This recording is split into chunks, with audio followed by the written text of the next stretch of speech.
Holy Oh, it's about moly! time. It's about freaking time. Oh my god. We started it an hour later than normal and then add 20 minutes onto that because of my work. It's not Justin's fault this time. Not this time.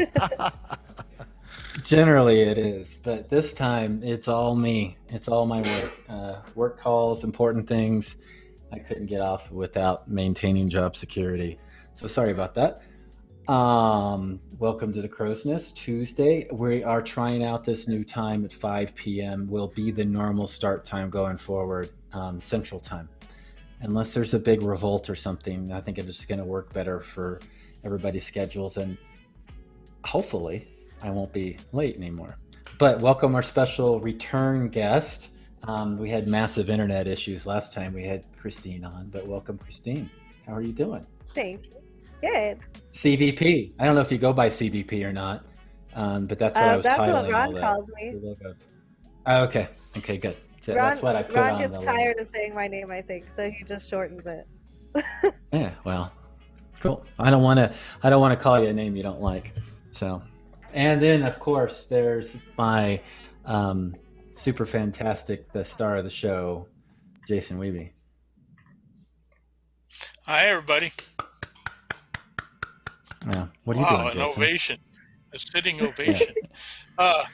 Just been sitting here waiting, for you to show up from your I know. busy, most important life.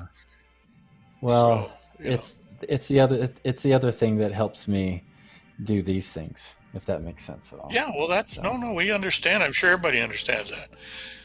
Yeah.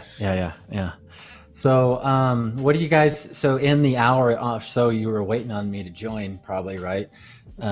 Christine, Jason, what were you guys doing? What were you talking about? We pretty much dissected your painting style. Yeah, we were secretly plotting to steal all of your minis. Yeah. What we liked and what we didn't like, How much stuff you just pile all over the bases. Sometimes you can't even see the miniatures we sculpt. No, there's an intent to that. Yeah, there's an intent to that to try to divert the attention away. With the base, make the base as confusing as possible, so I can distract from my paint job.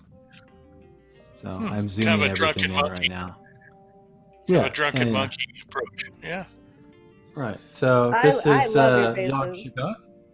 Yeah, thank you. So working on Yog Shagath today. Great. So yeah, I'm still figuring out all the colors and everything for it right now. So it kind of looks a little, I don't know. I'm not going to have all these crazy weird colors everywhere. I'm just trying to figure out what works and what doesn't. I'm liking what's going on here.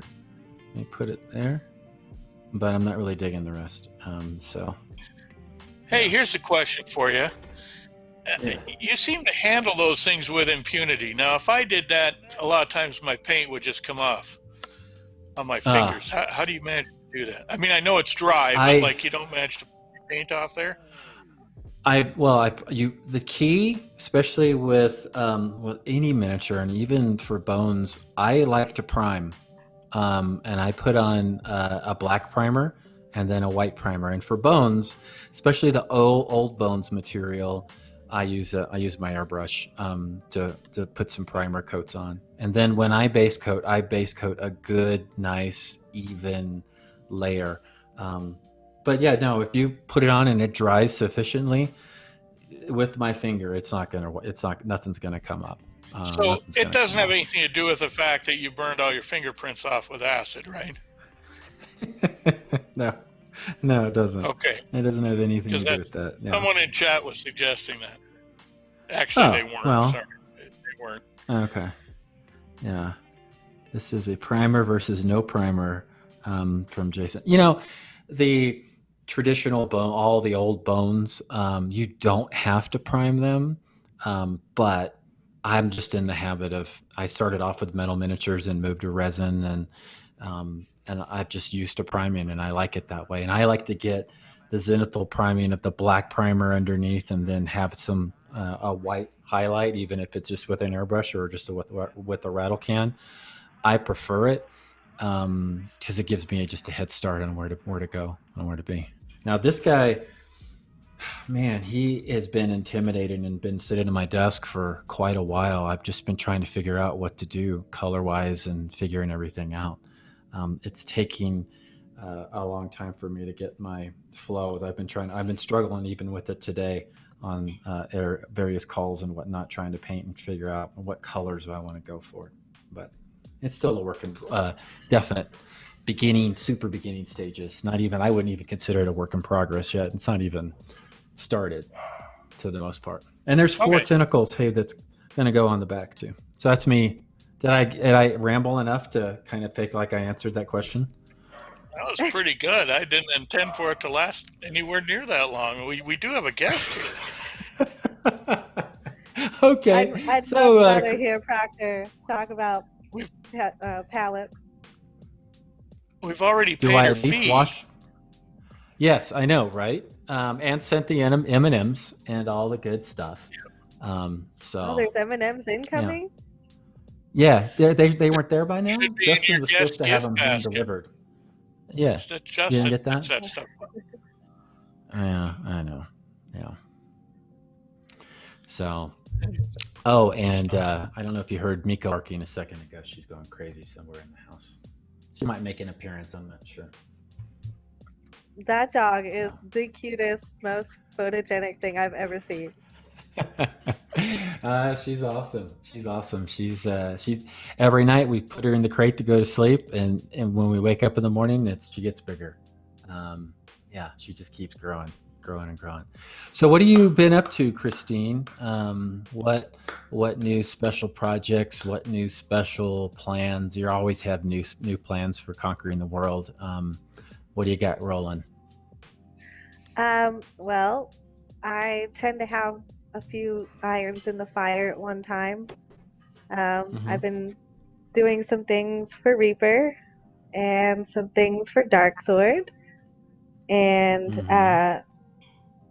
I've been working with Danny from 3D Printed Tabletop for a Kickstarter he's running this spring.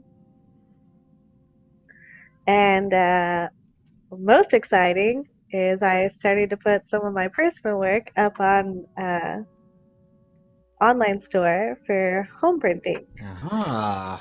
That's cool. So, what's the name of your store? Moonlight Minis, which is my company name, and then it's just on My Mini Factory, which is this storefront. There's a promo code that's going to run just for today for people for the show. So if you put in Clever Crow, then they get 50% off. Oh, cool. And you have, how many minis are on your site so far? Only 3. I've got and these are all original sculpts. Yeah, yes. These are all your sculpts, not tied to any other company, just your Moonlight Mini creations. Yes. Cool. Can Hopefully we should that? have a whole. We've got it. We've got it in the chat several times. Oh, cool. I don't know there's actually a command, ! Moonlight Minis. Yeah, there we go. Perfect. And the Cheshire cat is my favorite. Yeah. That's awesome. Yeah. That one's awesome. This is just kind of cool. Testing the waters and see how it goes. We just threw a couple of files up there for now, and then we'll see how that goes. Cool. Oh, and not to reveal any secrets, but I did get to see a test print of the thing that you're working on for Jim. Remember the thing for me that I'm tied to? Yes. Yeah, he sent me a pic of it yesterday. We were talking on the phone. So yeah, super awesome. And do you like the edits?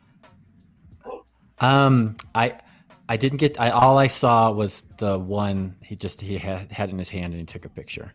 So we're talking on this whole big show with all these folks, and no one gets to know what exactly we're talking about. But it's super exciting. Super secret. I'm really digging it. Yeah. So it's a miniature, obviously, but that's all we can really say right now. So it's really cool. And I'll add one other thing. I showed a pic to Michelle, and she was blown away. So she was super excited because that's who it's really for. Yeah. So Jason, Yes. what do you got going on? Me? Well, I'm not the guest. I didn't get my gift basket. Oh, what kind of what? I know, but you get a gift basket every time, and you have the nice clever Well, do crow I? mug in the backpack. Well, yeah, but yeah, you sent that to me for Christmas, as a matter of fact. That was wonderful. Well, let's see. I just finished up a commission from Frank at Nightheart Gaming. Actually, it was from Anne from Nightheart Gaming for a character for her gaming group. Other than that, it sounds similar to what Christine's doing, although I don't have a miniature store up yet for STLs. I've been working on some stuff for Jim at Dark Sword and some stuff for Reaper and some stuff for Victoria Miniatures, and hopefully it'll all come out soon. So Christine, with your sculpting, and you're busy doing sculpting all the time, is your husband helping out with the business part of it and getting all that set up and running? Or are you doing everything, or how are you balancing all these balls in the air? He is a great help. He is my tech expert above all because I could not do any of that by myself. Mm-hmm. I can sculpt the things, and I can make pretty pictures of the sculpted things. And past that, business stuff is mostly my husband. Oh, cool. It's good to have a partner and helping you out and everything. Yes, he's so great at all those things, and I am incredibly blessed to be able to have someone on my team. Well, that was one of the things I wanted to ask about. I've been down this path a little bit myself, trying to be a freelance sculptor and raising children. And I was wondering what your approach to that is, because that's a lot of balls to get in the air at one time. Yeah. Well, actually, I've come to Jason several times with meltdown mommy moments because I know he's been there and done this, and he has shared some very comforting words of wisdom with me. As most of you know, I have two little ones, a boy and a girl. They are 3 and 4. Oh, I'm sorry, 3 and 5 now. My little boy just turned 5. And yeah, it can be really hard, especially with the Kickstarter time when it's crunch time and you've got to put in 12, 14, 16-hour days for a Kickstarter.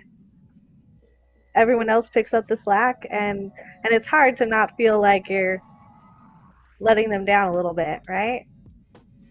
Mm-hmm. Yeah, I think in some way you're hoping to make their lives better as well with the work that you're doing.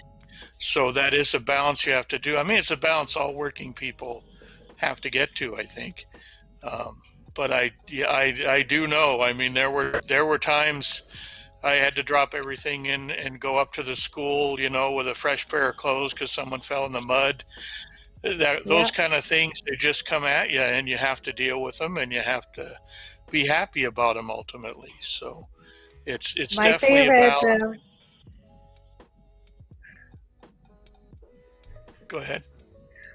Sorry, I was going to say my favorite words of wisdom you shared with me were that they didn't need me 24 hours a day, but they did need quality time. Yep. And I was like, you know what, you're so right. And I carved out an hour in the evenings after they were home from school, after they had their dinner, where I could just spend time with them and give them my attention. And then the rest of the day had to be, mommy has to work. But but that was very good advice, one that I try to remember daily. Well, that's good. I'm glad it's working out because it is a challenge. It is a definite challenge. And I mean, it's a challenge I'm sure a lot of people are facing now with the COVID lockdowns and stuff. Not just the time that you spend, but trying to accomplish something other than caring for your family on some days is tremendously difficult. If you have a sick child, that's your priority for that day. So for sure. No, it's more power to you. I'm glad that that you're staying productive, and it sounds like you're staying very productive. So that's great. Yes, and it's good to have friends, even just online friends with COVID. Like you're gonna have those bad days, and it's so great to have you or Andy Pieper, where I can just be like, I am at my wit's end and I don't know what to do. Tell me I'm not ruining everything, please. Yeah, I think we all develop our support groups, and they've kind of evolved into a more specific thing now with COVID. I mean, we really do have to think about that sort of thing. And I mean, I've been lucky. I have several different groups of people that I have access to almost all the time, and we can bounce ideas back and forth. I know Michael has talked about his, what is it, Michael? Your Society of Painting Friends, or your my paint pals. Yeah, paint pal. Yeah, and just Rhonda. Yeah, Rhonda and Jen Greenwald. We have our little thing where we go back and forth, and we'll be chatting about what we're working on, but also, hey, did you see this cool thing that just got put on Putty and Paint? What do you think about this? Or there was a video that I saw on YouTube that I shared with them, and I was like, I won't reference who it was or anything, but it was, oh, this is a very unique style. I'm not sure I can even get into this style, or, and we were just kind of chatting back and forth. So it's really nice to share your artistic thoughts and process and to bounce things off. What do you think about this? Because I'm not really understanding it. Oh, this is what I think. Or, yeah, I don't understand it either. Okay, good. It's not just me. I'm not the only dumb one here or whatever. But it's good to be able to walk through all that. Was that a shorter answer, or was I still on the long side there, Jason? No, that's pretty good. But Christine, I have a question from the chat asking about what the Cheshire Cat has on his bandolier. Oh, they're supposed to be darts. Darts. Okay. That was Pendrake TG asking that. I was modeling him after kind of a monk class, and I designed the mace weapon to be sort of like Tibetan temple bells. Mm-hmm. And I knew I wanted some kind of like horizontal, like a, diagonal, compositionally, I needed something diagonal there. And so I thought, well, monks have little throw weapons like darts or shurikens or something like that. So yeah, that's what it's supposed to be. Yeah, it's a great looking model. That's one of the challenges we have. I run into occasionally is a weapon that's mounted on the body versus a weapon that's held in the hand. Because of course, for sculpting, we have to make the weapons thicker to be cast correctly. But if you take that same weapon and put it over on a bandolier or on a belt, it has to have a different proportion because it's right up next to the body like that. Right. I've had that same problem when you had an outstretched hand with a dagger versus a dagger up next to the face. And when you get that dagger up next to the face, if you've made it look too noodly, man, it's a bad look. So it's interesting. That's an interesting thing that we encounter sometimes. Let's see. The foot wraps read monk to me, so it looks like people are getting what you're putting down there. Oh, that's great. That's always good, right? When things work. When you communicate well. Yeah, sometimes you're surprised at what people think. It's a great miniature. Why is it wearing this bowling pin for a hat? And you're going, well, that's not really. Well, Michael's gone, so. So you said that you were once during the show. I was looking for the Cheshire Cat because I have a copy, and I cleaned up my office, and I had tried to book time to find it before the 4th, and then I got caught in this nightmare of work thing. Imagine having to book time to find something in your own office. I know. I was trying to set it. It's just a disaster right now. But now I can't find it. I'm sorry. I wanted to show it off because it is super duper cool. Damn it. Anyways. Oh, they thought Go you were ahead, going to Jason. go bring the dog back. Yeah. Christine, you mentioned some other things that you were going to put up on your STL page. Did we have a picture of some sketches? I can't remember. Did we? Yeah. I saw them before the show. Justin, Yeah. I would love the to hear Neverland Pirates. I would love to hear your input on this one too, Jason.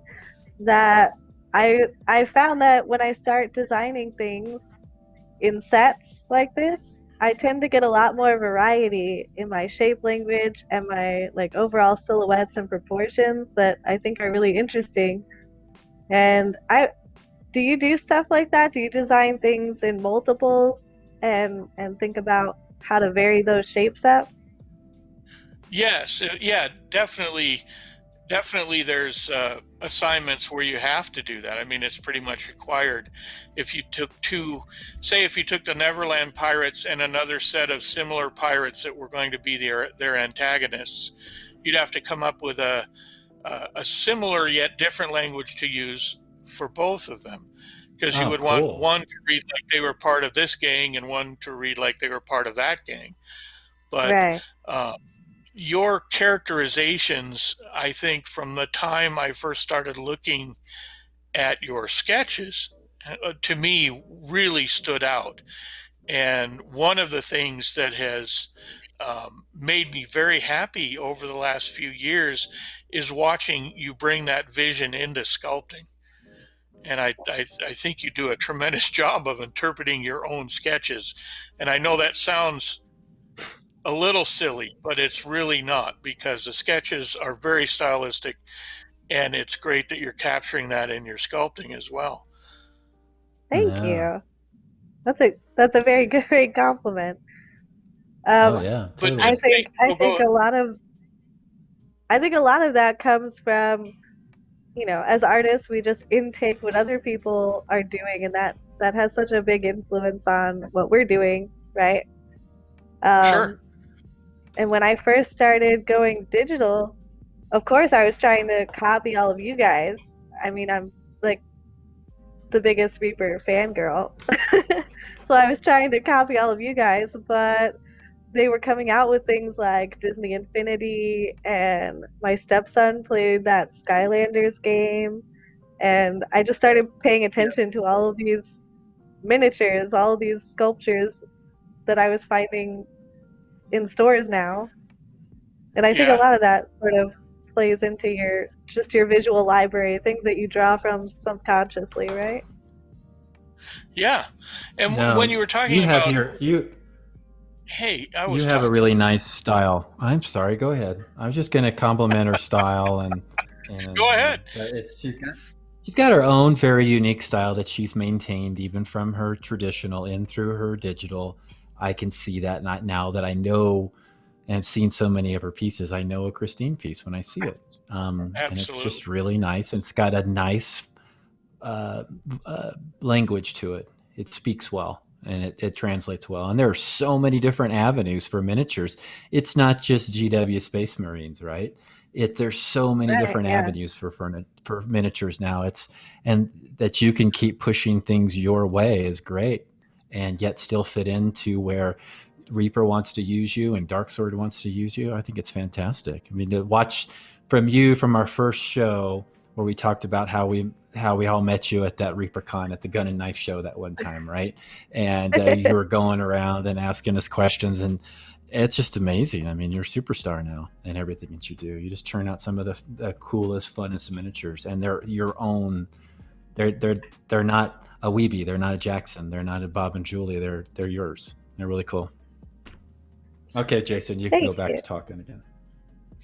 I was just going to bring up a point about Christine mentioned shape language, and I think it's similar to when you paint. If you're painting a group of miniatures that are supposed to belong to one army or one gang, you restrict your color palette and try to evoke a similar feeling from each one that you're painting. And I think that holds through with sculpting as well. Yeah, So I think there's so much that you communicate through color, right? And I mean, Proctor, I'm sure you have delved into this way more than even I have, but that playing up that color psychology to communicate a specific personality or vibe to a character, and then trying to do that with no color, just with shape and line, and sort of give you want to have a clear message, but you also want it to be variable enough for the painter to customize it for what they want. I think that's a difficult line to walk. Yeah, but I still think at the same time, is if you're gonna walk that line, do it your way and strut your way, and just use the colors that you want to use, and know that a paint, that's great inspiration, and there are people that want to follow what your inspiration is, and they want that piece in the way you spoke it, and or there'll be folks that are just like, yeah, that's cool, I want to do it this way, and they just totally do it a different way. So I think it's great. Yeah. So we do have one more photo here. Did we want to talk about that one or show that one, Miss Christine? Sure. I didn't know. Why don't you show us what it is first, though? Okay. Well, I was kind of waiting. Yeah. So this is the Neverland Pirates. The sculpts in the middle, the four in the middle, are completed sculpts that are just digitally colored. They're poly painted minis. This one will be part of the companion set, which will be Peter Pan and the Lost Boys. So you'll have your opposing gangs, Jason. You'll have your pirates with Hook, and then you'll have the Lost Boys and Pan. Now that says fully pre-supported. So are you guys testing these on your own printer? Well, I've been working with the Mike Disney, Art of Mike Disney, who streams on Twitch also, and with Justin, who's a good friend of ours. You guys know Maura Halda, the girl with the deer antlers at ReaperCon. Her husband is very into 3D printing and has recently got some brand new tech, so he's been doing some test prints for us also. Well, that's pretty handy. I know. A lot of times when you're printing at home, the supports are what'll fail you. So I like to see these pre-supported projects coming out. Yeah. So you for those mentioned that to me don't once, know, Jason. For those that don't know, can you define pre-supported? Right. So typically, you would buy an STL file, and then you would have to either auto-generate supports or hand-place supports in order to print it. Is a step before just being able to print it. These will be fully pre-supported and test printed already, so all you have to do is download the file and hit print. Cool.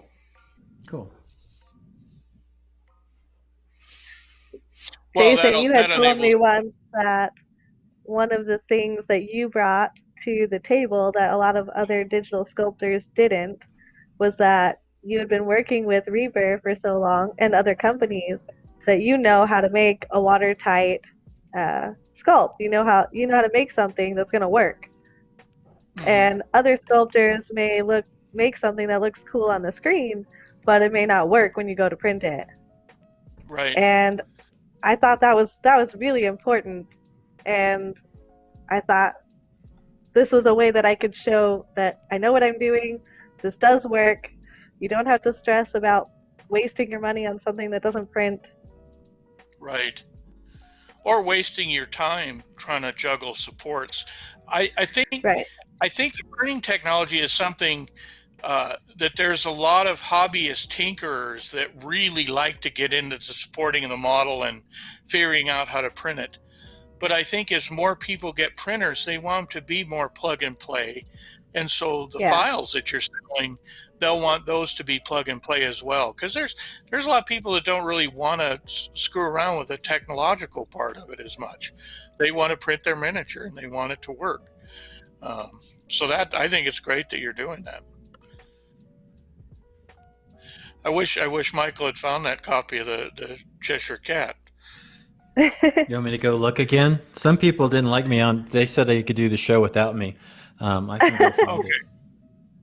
it. Someone is asking, when you get an idea for a set, like the Neverland set, what is your artistic process for choosing the sculpts for that theme?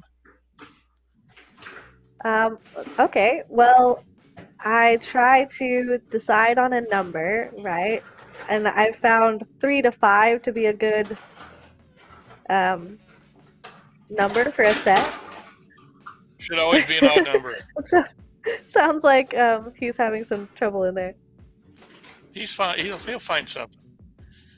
But so you decided about 3 to 5 minis, and then I don't want anything to feel too duplicated, right? I don't want to have the same, 2 or 3 of the characters be pretty much the same. I want a variety. So for something like the Neverland set, I'll go read passages, I'll read alternative texts or other interpretations of like the source material, whatever the source material is. In this case, I'll go back and watch the movie again because maybe I forgot.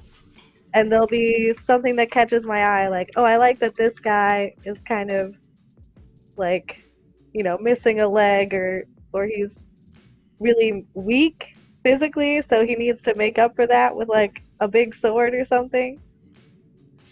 So yeah, and then I try to just nail down what do I want to say with this set as a whole, and then what do I want to say individually for the characters in the set. And then I just base everything around that. For the Neverland set, I wanted to be very definitive with shape. Disney has a very exaggerated approach to shapes, and so I started that middle guy with like a square. I was like, this is going to be my square pirate, and this one's going to be my really tall rectangle pirate. And then I went from there. I was like, okay, how do these fit together? How can I vary things up and make it look exaggerated? I see a lot of, I don't mean this as any insult, I see a lot of classic Disney usage in your sculpts, not necessarily in all the design, but definitely in some of the posing. I think you've probably studied them a lot, that animation studio an awful. Yes, for sure. It was a big influence. I'm 100% a Disney kid. Yeah. Michael, I wonder, what are some of your main color inspirations? It seems like you kind of gravitate to a particular style, and I'm sure that comes from very specific influences. Wow. I don't know. I tend to really like purples and greens. It's so much that people will joke about it's one of my pieces, it's going to have purple and greens in it. So I've tried over the recent period of time to exclude them where I can. But I don't know if it's like the piece I'm working on right now.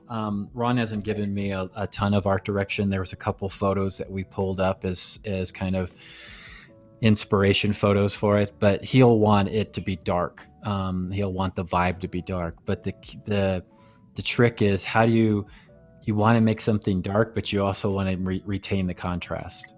So this one will end up being more muted tones, and I'll use saturated colors as more just spotlights, like maybe sometimes in the eyeballs and all these little areas right here, if you can see, I'll have some hints of saturated colors. But for the most part, yeah, my colors just do really tend to be a lot of purples because I like them. That's my favorite color, probably, is purple. And then I like blues and greens, but as you can see, I showed this off on, and this is probably going to make some people nauseous, but on Bones 5, I showed off my wall of paints. I really try to use as many of these as I can. And then over here is, you can see all the paints are on my desk right now. I'll dump all those out and have good color ranges and just try to reach for kind of build them in little areas, but I'm not trying to build gradations or anything. I'm just trying to find, okay, here's the purples in this range, but I have desaturated and saturated next to each other, and try to balance between the two, and maybe mix between the two if I want somewhere in the middle, if that makes any sense at all. So what's the dustiest bottle you've got up there? The dustiest model, the one that has sat on the shelf the same the longest? No. Dustiest bottle. Wow. There is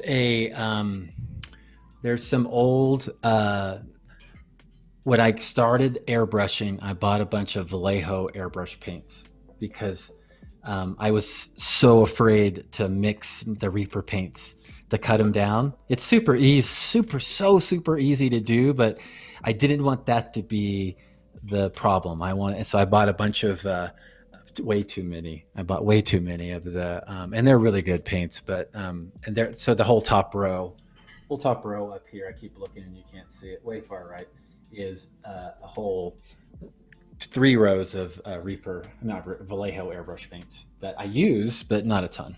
I use mainly just Reaper stuff now. So those are my dusty bottles. That was pretty good. You didn't have to name a Reaper paint that was dusty. I think that's right that you remember your sponsors. You saw my little peanut turning there for a second, didn't you? Right on there. You were like, time. Where's he gonna go? And I avoided the bus, right? So yeah. Yep. Sometimes I've always wondered if you had some kind of hypoxic diving accident and that informed your color choices. Well, there was that one time, but I'm fine now, I think.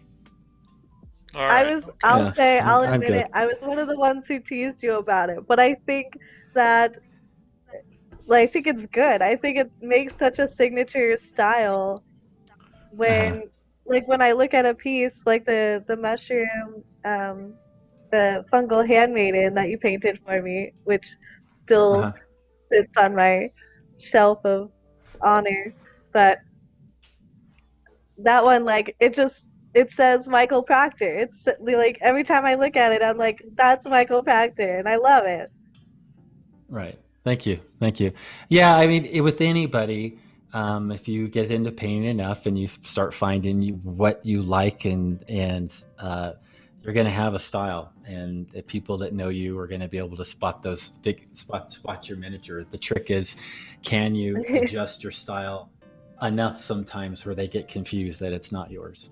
That's what I try to do, and not the successful. You definitely did that with the I think it was a lion bust that you did for the MSP Open one year at ReaperCon. And I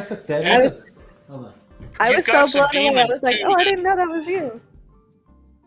Yeah, there's some demons that Michael's painted that have stepped out of his usual color range.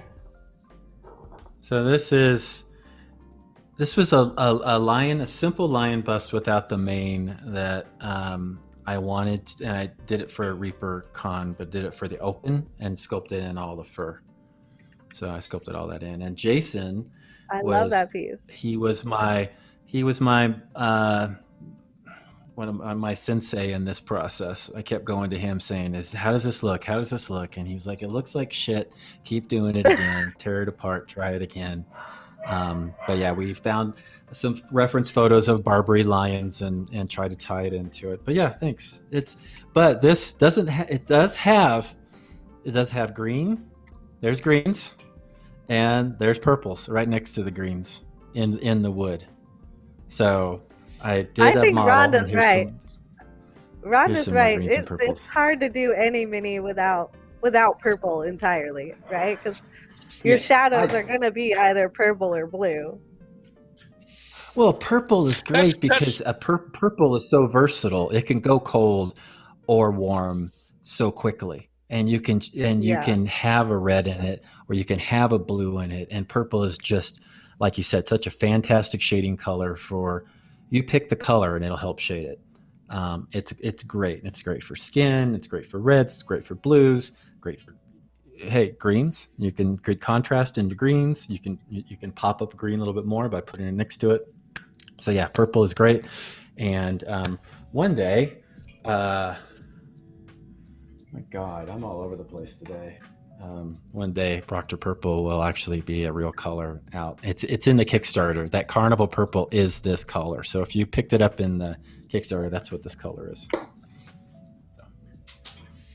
Hopefully we'll have an announcement on that soon. Yeah. But we're working on something. Can we talk about it? We can tease. Someone was giving us a hard time about teasing stuff earlier, so why not tease it? Yes, whatever. They can deal with it. I think we're working on some special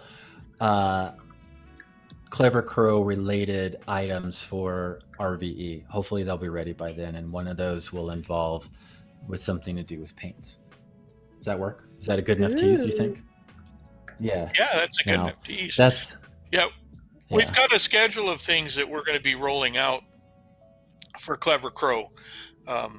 Various merchandise, some miniatures, probably some paints. I don't know when they'll all come to fruition, but we are working on some things that'll be more branded, more branded Clever Crow stuff. That's exciting. More than just the mugs and the T-shirts. Yeah. It is exciting. Yeah. Hey, I wanted to ask a question of the group, and I don't know, Justin, can we do some kind of poll about our new time slot? Granted, we did start like 20 minutes late, but pushing back the show start time to an hour, I'd like to get the feedback because we got a lot of people. We got like 114 viewers right now on, which is really good for us, I think. I'd like to see, is this a good thing? Is it a better time for you, or you don't care, or this time sucks, you want the old time? What do you think, Justin? Sounds great. Let me pull up the poll here. Okay, cool. And we'll get it going. So Christine, you kind of broke in with Reaper, kind of twisted Ron's arm and pinned him to the floor, and you did some movies on him to get him to start giving you work, right? And then you're showing off so much, and then you're at ReaperCon. Then now Jim Ludwig with Dark Sword is using you, and you've sculpted a few for him, but nothing's been released yet, or have you had anything released with him yet? I don't actually know. I don't think anything has officially been released yet. I don't think so. Yeah. I don't think so because he got very involved in the printing end of it, and with Andy Pieper's been helping him out quite a bit with that part of the production process. So I know I've been getting several sizes of things back and forth. So we're drilling down on a size which Jim has always really liked to be able to match his miniatures, and I'm one of the biggest offenders of not matching his size. So this is kind of great with the digital stuff. He can print out a print and print it a little bit smaller, a little bit bigger, and find out something that works for him.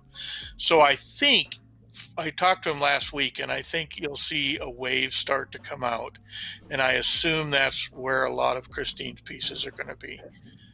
I've probably done a dozen or so far. It's just nothing is out yet. Yeah. Yeah, it's been. I mean, I did those little digital pugs, a couple of years ago, and those kind of broke the ice, I think, and kind of got everything. Oh, and Jim did buy all of Eric Luchard's stuff for Antimatter Games. Yes, In fact, he bought them lock, stock, and barrel, so he's got the physical inventory and the STLs and a big piece of that Kickstarter. So He's They had buying some into great. the digital realm. Yeah, they had some great ocean underwater really stuff. Yes, they That did. antimatter games. Yeah. It really had some neat sculpts that are involved in that. Well, Eric Another spends a lot of tease. time Since we're on the water, as a matter of fact. So that's something near and does he? dear to his heart. Yep. I love the underwater stuff. Yeah, I I have to totally do. say, If I can. my favorite part about getting test print pictures is when I get to sneak a peek at what Jason's already done. They're like, "Oh, that was Wait a also minute. on the table. Sorry." Yeah, what are those things? By the way, the Well, poll is we've got a active. bunch more stuff there in the hopper. The All right, poll is let's see where we active. are with the poll. Yeah, 23 people have voted, and it's 100% for the new time slot so far. So that's awesome. I'm Someone's glad it's asking working. for I think this parrot. will. I can say that we just started talking about parrots this morning. So, so there you go. Yeah. Not with Jim. And Rhonda mentions this, Jim, and I'll do another tease and then I'll mention what Rhonda said. Jim is he's up in the slate to be a guest on the Crow's Nest, probably within the next month or so. He's got a large backlog, like you were talking about, Jason, with the prints and everything. He's getting rolling on that, and then his releases are a little bit different. He wants everything that he possibly can get pre-painted prior to launch, for him releasing it to the public, which is really cool. But as a painter, you're very flattered to be able to paint something for him, and you guys get to sculpt something for him. But he doesn't do a lot of previews. And when we have Jim on, we're going to be doing some sneak previews. I got him to agree to that ahead of time. So we're going to be previewing some stuff when he's on. But that's exciting. Yeah, I've painted something for him that didn't get into a release like till 8 months later. And for you guys, that's probably a year and a half later than when you had sculpted it a lot of times, because you sculpted it. Jim doesn't have a huge he doesn't have a huge staff, so he, I don't know if you've ever seen him at a convention or anything, but he works with a few people on the production end, but it's mostly Jim doing it. So it comes out when he wants it to come out, and that's just the way it's going to be. So I mean, it's great. He's produced an admirable amount of miniatures over time, and they're all just wonderful pieces. Yeah. And he is he is a good and you guys have probably experienced this too. I mean, he is an art director too at the same time. He knows what he likes, and he dials that in. Sure. And he's good at keeping all the various sculptors within kind of his idea and framework and the style of what Dark Sword is, which is kind of cool too. So yeah. But what was Christine, what was maybe not your very favorite, but what were some of your favorite minis that you sculpted for the Last Bones Kickstarter? I know what mine are, but from you. Okay, well, I want to hear what yours are after I say mine. I'll say mine if you say yours. Oh, I wanted you to go first before I said mine. I like the kids. The kids were so you. All the little kid adventurers sets. That was so you, and I'd seen them done by other people before, but I'd looked at them like, it's cool, because I don't have kids. I'm not necessarily I like kids. I have nephews and nieces and whatever, and they're great, but I just said whatever about them, so how much am I really dedicated towards them, right? But these were like, those are cool. I want to paint those, So yeah, those were really neat. I thought you did such a spectacular job with this. So your turn. Thank you. Yeah, the kids were definitely up there as part of my favorites, just because it was something very unusual that Ron was kind of going out on a limb with me for. And I was like, please, I got a vision. I can do this. Just let me do a couple of them and show you. And, if you hate it, then you hate it. But just let me try. And he did. And he was like, I love these. Let's do it. And obviously being a mom and my kids are getting a little older and I want to get them into gaming and stuff like that. So having miniatures that they're excited to paint and play as is special for me. I actually, up until now, my kids have painted. My son only paints Reaper's big monster figures. Probably like 90% Jason sculpts. My son absolutely loves like the big monsters. Oh, And he cool. wants to play those as characters. Mm-hmm. That's a My lot of daughter paint to put loves on a miniature. it is. But he's surprisingly pretty good at it. He did like a whole dragon from top to bottom in a gradient of blue to green to yellow. I was very, very proud of Oh, him. neat. Oh, wow. My daughter loves the chibis from oh gosh, I'm gonna blank on his name now. Herberto sculpts them for Chibi-tastic is their Facebook group, but I forget the name of the company now. Jason, I'm sure you know them. I do, but my mind blanked as soon as you said yours was blank. So I get and that they're always at nowadays. Yeah. ReaperCon too. Yes, But yes. yeah, they have some awesome chibi minis, and my daughter loves those.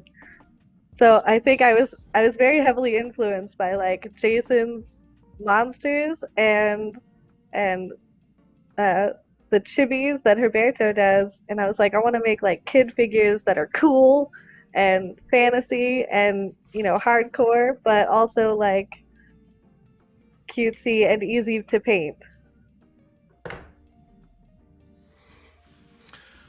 Valandar likes your Holly monster sculpt. Ah, And I've seen a lot of people talk about the kids. A lot of people. Like that was Bryce's comment. Yeah. yeah. I at the Kickstarter party, a lot of people came up to me and were like, "Oh, I love the kids. That was so cool," and that was really neat to see. I think my Well, and favorite, aside from the kids, was the siren set. That was my favorite, besides the kids. Yeah, and they're going to be in clear too, right? Or they are in clear. They're in an aqua colored resin. Ah, that's right. Okay. They're like see-through, really but aqua colored. Yeah, they're aqua clear, I think. So they look like water, right? I mean, that's the whole point. You don't even have to paint them. You just put them on the table. Yeah, there's Holly a lot of Monster good sculpts. Was a cool figure. Holly Monster was neat. I know Izzy is very fond of your work as well. She's said a couple of times how well her sketches and your work off her sketches match up. Really? I always feel like Bobby is so great at translating her style. Bobby is great at translating her style, but some of the, I don't even know how to class them, some of the more fun ones that you've done from Izzy's art, I think it really, really came out with the same kind of life that Izzy puts in her sketches. You're just talking about axolotls. Those are cool. Not just axolotls, I forgot about but those are pretty cool. Yeah, those are really cool as well. I cannot wait for my set of otter pirates. I'm telling you right now, those are what I'm looking forward to for the Kickstarter. I want those otter pirates. I tried to bribe Ron into giving me an early release set, but he wouldn't do it. You won't even give me an early release set. I'm hoping that we can do a few more otters and some raccoons, and there's a few out of there that looks like we may have a chance to revisit them. And people keep hollering for orangutans, so we're going to have to eventually address that. I was just going to bring that up. I haven't seen it on the chat today, but anytime I see you're on screen, Jason, they ask for more orangutans. Oh, you weren't here early enough, I guess. They were talking about orangutans earlier.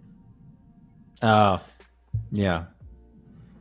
Orango yeah, Tangas. my whole family is looking forward to the otter pirates. Mm-hmm. Well, that's good. We should have done a few more. I don't know if Ron hears that. He's supposed to be at home listening today, but who knows? Yeah, he said he was. We'll So I just have haven't. to I've purposely record it not. and play it Yeah. for him in his sleep. Otter pirates, otter pirates, There we otter go. pirates. No, that's. I just the range of the sculpts in Bones 5 is very pleasing to me. I think I think everybody that sculpted something in Bones 5 was sculpting at the top of their game, at least at that time. Yeah, And it for really sure. showed. It really showed. And it really is something to be part of a, what did we finally decide, near 600 piece miniature offering like that? I mean, Wow. yeah, and just like I said, the range of people that are in it, the range of sculpts, the range of materials we covered, it really was something. I can't wait to get mine. And Chris's gladiator figure, like the golem, that was incredible. All the storm giants and I was so impressed with that. Obviously, the ship, Chris's extraordinary ship, can't go without saying. Yeah, the ship is an amazing piece all on itself. I think Julie did the Hydra. A lesser company would have put out the ship as just the Kickstarter. That would have been it, just the ship. Yeah, imagine that. For sure. But it's only part of Bones 5. Yeah. I think it was Julie who did the Hydra, I believe, who sculpted it. Mm-hmm. And I saw Rhonda painting it at the Kickstarter party. And I thought I loved that mini just from the sculpt when I saw pictures. But to see Rhonda's paint job on it was absolutely incredible. You were saying that all the sculptors were at the top of their game, which is, I think, is accurate. But I think the painters really outdid themselves on the showcase pieces for that set too. Yeah, showcase and the box art. We had necessarily talking about me. No, probably not. I thought I would, grab any acclaim that I could, even if it wasn't warranted. It's been nice this time that Ron had the opportunity in working with the folks in China to do real box art on the Kickstarter fulfillment boxes. Typically, box art doesn't get its box until after the Kickstarter is fulfilled and they get in their general release. And we like to give them a hard time when is Blackstein going to come out? When is the Dragon Turtle going to come out? From the last Kickstarter, those aren't out there yet. And so it's neat that people get, like Lord Dave is on right now. He did a bunch of pirates. He's going to be on a box. It's his first box. It's awesome. It's such a great thing to see that. And congratulations. The miniatures you guys, the miniatures you guys sculpted are going to be all over these boxes as well, which is it's fun. It's really neat. And these are limited. If you don't get this box via the Kickstarter, that's it. They'll all be divvied up and they're all individual boxes. But if they're tied within, like the Greek Odyssey, for instance, that'll be a limited run box for that. So I don't know if it's worth anything. Yeah, I think somebody was talking about the sort of encounter setup that Reaper was doing this time around that they hadn't done before. And I really like that idea. I think that was a really cool idea. And being able to work, like we were talking about earlier, Jason, like in a more cohesive set and being able to offer variety within a specific theme or a setting in an encounter. I think it's really fun as a sculptor to work that way. And as a consumer to be able to just pick it up and, run that in a game makes it super easy. Yeah. Oh, and they're so, the nice thing about it to me is that you can get that boxed encounter and they all match each other, but there's so many useful pieces in them. Tom Mason's, what are they calling it now? Crypt of the Dwarf King?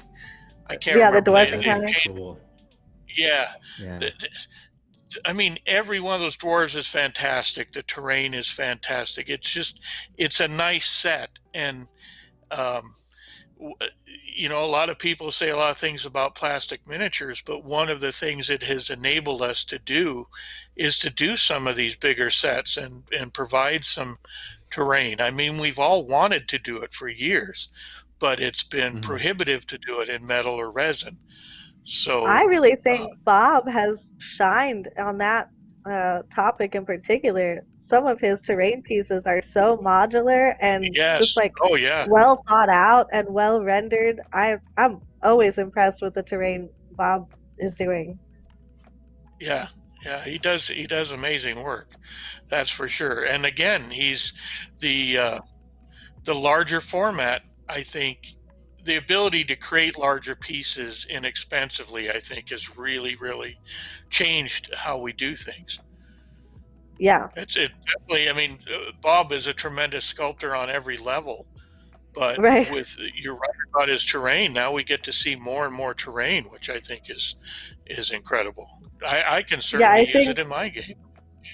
the more the tech is evolving and the more the process is evolving and the materials that we're using are changing, it's really kind of forced some evolution, but it's allowed a lot more of the artistic vision that each of those sculptors brings to be able to shine, I think, a little brighter in their own specific ways. Yep. Yeah, it's bigger. You get to sell more paint. I mean, you know, it works out for everybody. Yeah, Proctor. That's true. Wear out the brushes Yeah. quicker on that rough terrain. So, Uh-huh. yeah, it works out. Yeah, I saw Except somebody for post people on the who Facebook storing page. it. Somebody posted on the Reaper Facebook page, what brown have we decided for the pirate ship and how many bottles do I need? Right. Here, I went to the Walmarts today and got some basing brushes, and these are the craptastic basing brushes because you don't want to use your new ones. But yeah, I just made my purchase today. Just Ooh. premium tin. I think they were like $2 a bag, so probably you find them cheaper at dollar store, but I don't have one. So yeah, these will last a long time. You know, you and Waffle, which I mean, Waffle's talented at a lot of things too, but you and Waffle's bases, I am always looking at when I don't get it. I don't process terrain and that sort of placement very well. I think about the character and I'm thinking about like costuming and stuff like that, but I don't think about environment easily. And every time I need to sculpt an environment piece, I'm always thinking, what would Proctor do? What would Waffle do? They always have these like very organic, natural looking environments for these characters to live in. Thanks. It helps me even want to paint a figure. So it's not this isn't a commission piece. It's just some miniature that I really like, whether it's Reaper, Dark Sword, or whatever. A lot of times I will grab it because I'm like, oh, this is the scene I want to make. This is what I want to do. Is I want to create this environment, and here's the mini that I can do it with. I'm going to show a non-Reaper figure really quick, but this is a Wolf and Zombie that I've been kind of working on in my spare time. Ooh, that was abrupt. So I'm going to make a little graveyard scene for him coming up, and I'll post it on my Instagram. Yeah, so that was really out of focus. But yeah, I like Jason, that. I mean, you incorporate your terrain a lot too in the bigger pieces, like the dragon turtle and stuff like that. You have some pretty elaborate terrain bases. I'm sorry. The ones that I'm sculpting or the ones that Michael's making? No, the ones you did for this Kickstarter, like the dragon, sea dragon. I was zoning out reading the chat. Yeah. Well, yeah, but again, the base, of course, now with the bigger things, especially if they're hovering, like some of the sea creatures are, the base has to be a certain size to hold it up. Mm-hmm. And you might as well lavish a little attention on the base. I mean, it's fun to hide stuff in there. But I know that I kind of flipped a page at some point. I used to imagine painters painting my pieces and how they would look painted and that sort of thing. But now I do imagine what some of the painters would do to base them, and I try to imagine them in a base setting.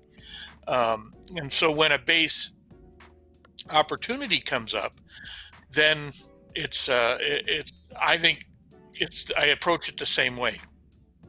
You know, Yeah. what would a painter want to see on this base? What would a painter add to this base? And then, of course, under our manufacturing constraints of it being a certain size and a certain configuration to be packaged and all that stuff. But again, it seems like I think sculpting and painting, again, are similar with that in that you never stop growing. You always keep looking at new stuff. You always keep looking at new angles. You always keep seeing other people's work and either just dying wishing you would have done that work, or figuring out a way you would do it better, or sending you off on a whole new flight of experience trying to achieve another picture in your mind. And for me, that's what keeps me going in this. Is it's not so much what I've done, but what I want to do. Yeah. Yeah, I always say I have way more ideas than I have time for. Absolutely. Do you get more ideas as you're working? Yeah, especially if it's like a piece with that has very strict guidelines or limitations that I'm working on. Things will come up that I'd be like, well, that's not what I would have done here. That's not what I would have done there. And then that like inspires a whole different character, which may have spawned, may have had a birth in the first, but is kind of unrelated. Yeah. And then you're faced with, do I finish this character for the deadline, or do I do this one that's fresh, that has sprung into my mind unbidden? Right. The answer is get the paycheck. Yeah, it is get the paycheck. But it helps to keep a notebook around to jot down some ideas. And I'm sure, I think I've heard Michael talk about this too, that sometimes one thing spawns another idea, and you have to either make a mental note of it, or if you're like me, you have to actually write it down because you'll forget all your mental notes by the next day. But it is handy to have a notebook around to write down some of the stuff that gets generated while you're working for that dollar. Yeah. I have like an excessive amount of Pinterest boards. Like a lot. Yeah. And I have various on my iPad. I have little photo albums that I save. I'll find something I like. Maybe it's just a close up of a miniature, and they did some NMM technique or something that I really like. I will save that, or some scene, or just a landscape picture, or something that's not even miniature related. And I have all these various folders, and I'll sort through. But then it's the whole thing with Pinterest. I have various other Pinterest boards. I have miniature boards, and then I have deck building ones and other things. But sometimes I'll be like, okay, I'll go back through my folder. I'm like, holy crap, I don't even remember even saving that picture. Oh, that one's really cool. And you get re-energized by the things you saved that you forgot. I don't know if that happens to you guys a lot, but it happens. You know what seems to get it? I seem to save the pictures that people use for memes. Not necessarily the memes themselves, but they pick the most extreme or the most dramatic pictures very often. So the other day, I don't even remember what meme it was, but there was a picture of a very angry Wolverine standing on a stump, and his little mouth was open like he was just getting ready to take a bite out of somebody. Now, if I would have just Googled Wolverine, I would have never found that pose. So I saved that meme. And like I said, I don't even remember what the meme was, but that photograph of the Wolverine will definitely come in very handy at some point. I mean, the dentition was all there, the lips snarling, the eyebrows slanted the right way, it was the back hunched. It was just perfect. So I you can't. actually saved that. There was a meme of like a squirrel that was like coming in for a superhero landing. It had like one hand in between its two front legs or two back legs, and I was like, it was for some, like Oh, like an how to Iron make an Man. entrance meme. Yeah. Yeah. But I was like, that'd be so perfect for like an anthropomorphic squirrel character. I have to save that. Michael jumped off a stairwell like that one time at a ReaperCon and landed like that. Pretty impressive at the time. Remember. That I was a believe it. Saturday night, right? Yeah. I Yeah. think that was one of those Saturday night celebrations that got a little out of hand. Yeah. So. Oh, so like every Saturday night? We were drinking the Reaper Special, whatever the Reaper Special drink was at that time. Yeah. So, Christine, are you involved in anything going on at RVE that's coming up next month? No, I didn't. Okay. I'm not part of the special people doing stuff for that. Well, I'll have an email out to you. We'd like you probably to be on our sculpting panel again. That we'll that'd be doing fun. for Clever. Yeah. We're having a sculpting panel and a painting panel, and they're a couple hours each. So I'll have a chance at least on the sculpting panel to rotate through several sculptors, and hopefully we'll get a whole bunch to reply in the affirmative, and we'll have a bunch of people at least on that part of the show. Yeah, that'd be really cool. But, yeah, I'll be sending out our emails on that next week. I just wanted to be sure our time slots were nailed down and ready to go before I announced it. But we definitely would like you to be on that, as well as several of the people in chat.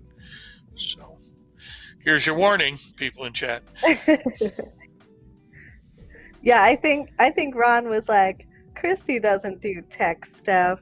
I'm just gonna put her on other projects for now. Oh, you mean for the sculpting? But Chris has shown me some of the work he's been doing for it, and I am so impressed. Some really cool characters. Yeah, it's looking really neat. It's going to be a very cool group of figures, and I'm anxious to see them. I think Michael's going to be painting a few here this week. Wasn't that in the I called box? dibs on. I haven't got that box yet, but yeah, I called dibs on your Rutarki or whatever it's called. Yeah, so I don't know if he's sending that or not. But yeah, there's some neat stuff, and I like that whole kind of retro sci-fi, steampunky kind of vibe as a change. Jumping from not just staying in fantasy genre the whole time, but leaping around. I like doing that. It helps push your skills even more so. And obviously, if the fans respond and the people buy a lot of those miniatures, I'm sure we'll do more. So there's your hype right there. So buy those RVE miniatures, get your boxes, get your swag boxes. If you really like our small selection at RVE, make sure and let everybody know, and we can maybe expand that a little bit. And there Valendar are some cool... is teasing me. Yeah, what is Valendar saying? He said this time actually on the panel, not just jumping in because, hey, my friends are there. Which is what happened at ReaperCon Virtual. I just saw like a chat channel open and a bunch of people I knew, so I was like, oh, I'll jump in there. And then it turns out like it was actually a planned panel thing, and I just I crashed that party. Well, they left the door open, so why not? Yeah. Hey, there's a reminder. I saw a Dark Abacus bot just put a reminder to check out your store. There's the link to Moonlight Minis right now. Use Clever Crow, and you get a 50% off. And they can buy all 3 minis at 50% off each, right? Yeah. And they're That's pre-supported, cool. so Cool. just stick them in your printer or your toaster or your microwave. The newest microwaves, I guess, do 3D print. So I am totally that. I'm totally a noob when it comes to printing. I don't have a printer. I don't know anything about it. If someone prints it off and sends it to me, then I don't want to have to worry about a printer. So I learned something today on the pre-supported thing. Is that not the way that a lot of these companies that are selling STL files do their stuff? Are they not pre-supported, or? I think a lot of the big names are. Okay. Well, cool. They're moving toward pre-supported, I think, for the reasons we are talking about. That there's definitely a hobbyist tinkerer level, and there's definitely a level where I want it to work right out of the box, and I want my STL to work, and I don't want to juggle stuff. So there's room for everybody in this hobby. I mean, and that's a whole new area of the hobby for us, that you have your printing technology right there in your living room or your garage or your printing bed or whatever. I'm like you, Michael. I'm like, if I can't just hit play and then it does the thing by itself, then I'm not interested. Right. Yeah. Right. I like to tinker. When the spool printers first came out, I tinkered a lot with the spool printers. I was printing off extra parts and making new things and figuring out what needed to go on the bed and playing around with supports and doing that whole thing. But that took a lot of time away from my sculpting. And if it takes a lot of time away from my sculpting, I begin to resent it at some point. Because I really do like sculpting.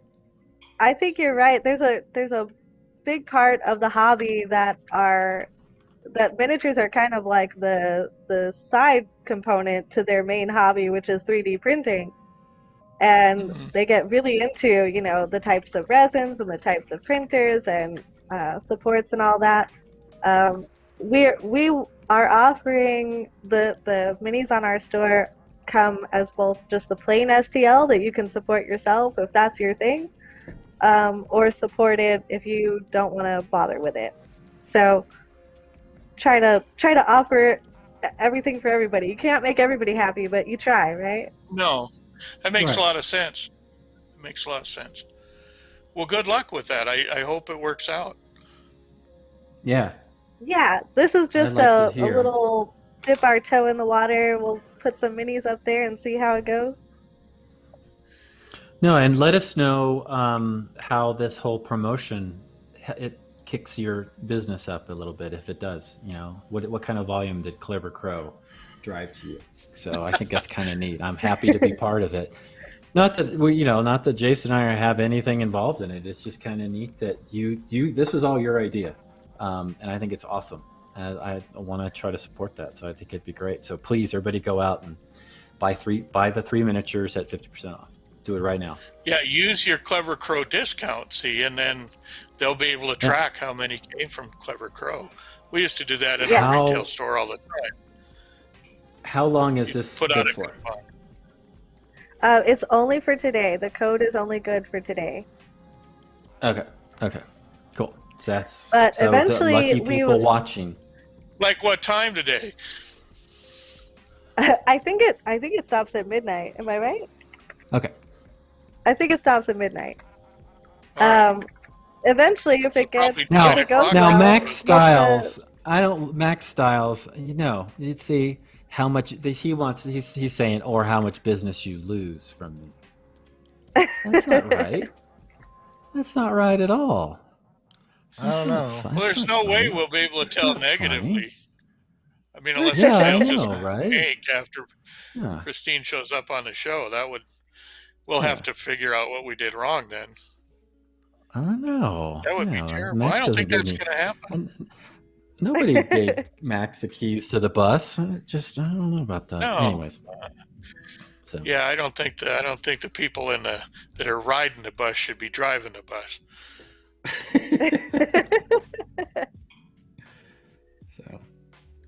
Well, cool. Let's see I was wondering, Proctor, you were saying that you were struggling a little bit on this figure, trying to decide on the direction for it. Do you, when I hit a point like that, I just go through my color palette Pinterest board, and I'm like, what excites me right now? What am I feeling? Or what really strikes the mood that I think this figure fits? Because those kind of like color palette collages just make it easy for me to be like, oh yeah, these colors go together and make everything work. Yeah, for me today was more about I know what colors I want. I just needed to figure out the combination and the saturations of those colors, and Gotcha. how are they working together. I'm liking what I had this teal on up here in the beginning, and I hated it, so I dialed it back and dumbed it down where I'm using all these little eyeballs and sores or whatever they are as my saturation points, and keeping everything else desaturated. And are you gonna paint them as eyeballs or sores? Both. But if Ron doesn't like eyeballs on monsters, he likes glowing eyes, so they're going to be mostly glowing eyes, and they're not going to be like you're like my eyeball on all over the place, right? So there might be a couple of just a human eyeball on there, but most of it will be kind of glowing, octopusy kind of tentacly eyeballs. So spacey eyeballs, if that makes any sense at all. I'm just making it up as I talk right now. So, there's some. We're hearing some background voices somewhere. It's not me. I'm all alone. It's probably Justin. Nope, my mic's muted. It's probably me. Cool. I have a very noisy house. Sorry. Oh, is there a party going on right now? Yes, it sounded like a busy house to me. Yeah. So. But I think we are about an hour and 20 in, even with the 20-minute late start. Maybe it's time to wrap up. I know Justin and you guys probably have dinner, and you got to make dinner, Christine, or if you haven't already done that for the kids. Yeah, I got stuff ready early, but the adults have to eat. Yeah, I haven't eaten yet either, so it's. I think we'll wrap it up, Justin. I want to thank everybody that tuned in. It's a new time slot now, and we're going to stick with it. I think our poll. Did we get any negative votes to go back to the previous time? Not one. All 32 votes that we did receive, which admittedly is only a fourth of the people we have watching, all said 5 p.m. Cool. Well, those 32 matter. Oh, wow. Those 32 people matter more than the unanimous. Other people. Correct. It is. Yeah. It is unanimous. So we are now on at 5 o'clock Central as our start time going forward on every Tuesday. So as opposed to 4, now we're at 5, and I think that's a good time too.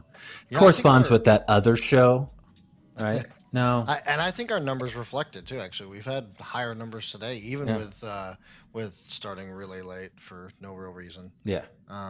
No, that was my fault. I own the whole damn reason. It's my fault why we started late today. Well, so Christine's got a lot of fans too, so that helps. Well, yes. Yes, we didn't even factor that in. It's probably mostly Christine's fans that's driving it up this time. So thanks, Christine. We'll at least fake that you're going to be on, so we can draw your fans in and trick them for the next time, and then we'll go from there. So thanks again, Jason, Christine. Thank you so much for jumping on. It took us a long time to get the makeup show for you after our first time when we had epic technical failures on my side. It's always my fault when you're going to be on, so I apologize. But thanks for that. Thanks for your promo. I think that's awesome. It's a great exposure to your miniatures, and check it out. That Cheshire Cat. If you haven't been there. Let's see if we can crash the server. Yes, crash the server. Jay said, Friday, Reaper Errant. That's our D&D game run by Frank at Nightheart Games. I think I saw him in the chat at one point. Yes. We play D&D. We get the murder hobos roll, and so we're off to killing things. And I think we've got the lesser evil trussed up, and now we have to go after the bigger evil. Yep. And so check this out Friday on this Twitch channel starting at 6 p.m., 5 p.m., 6 p.m. I don't know anymore. 5 p.m. Central Time. 5 p.m. Central, on 4 p.m. Text me. So, all right. Thanks again for everybody watching, and I appreciate it. Thank you for having me. That was a blast. Awesome. Yes, Next Chloe. time I'm on here, I'll be selling my own physical minis. Right. We'll do that. When you got some ready to go, we'll have you I back on. We'll like promote how them you up. think there's I going to think be a that's next time. That's nice. Oh, come on, Jason. It's not Come that on, you're we not haven't going to be driven the bus invited, I over think. yet. Yeah. It was just we have It's to get whether the the bus show over will everybody survive at that some long. point. Yeah. Yeah. I don't know if the show's going to survive that long. We can do it in the next 2 weeks. Maybe we can work something out. No one can. All right. All right, We'll guys. see you guys next time. All right. Thank you bye. guys All right. very much we're- again for showing up tonight. Cool. I don't know who yet. Remember we're the gonna be panel. rating. I'll send you more info. Yes. Okay. The panel. That is important. I'm not entirely certain who we're going to be rating. I know that Nightheart is getting ready to do Tinker Tuesday. So that might start here in about do that. 13 minutes. I don't think I can rate them yet, though, because they're not live. Oh. But for anyone here listening, Nightheart Gaming is doing Tinker Tuesday. I would suggest stopping by. It's always fun to watch what they're doing. Check outside it of that, out. I will Yeah. see most of y'all's beautiful faces next Monday. I will not see you the next 3 my. days. So I wish you guys, I really do. Everyone listening, I wish you guys the best of luck with Collins behind the wheel for Reaper Live. Oh my God. It'll work out just fine. Everything is on a notepad. Now you don't say break a Oh. leg when you're going skiing, right? Break a leg is just for acting, isn't it? Yeah, I don't. Yeah. Yeah, I already have bad knees. I don't want to. Yeah, well, that's a good call. Don't But break thank a you leg, guys. Justin. Thank you. Ooh. Christine. Thank you guys The very Pow much. Pow's for coming out. falling. Pow Hang Pow's out. falling, Justin. We got storms rolling in right now as we speak, and they're Oh, going to be no. hitting Oh, all man. the end of the week through the weekend. So All right. good luck Oh, you're getting gonna there. have a good But it's time. going to be fresh Pow all weekend, buddy. Really? Ooh, I can't wait. Yeah. All right, guys. Thank you very much. Have a great rest of your night, and we're gonna roll this out with Michael's favorite song. Crank this up a little bit. Oh, there it is. There it is. Oh yeah, it's. Thank you guys very much.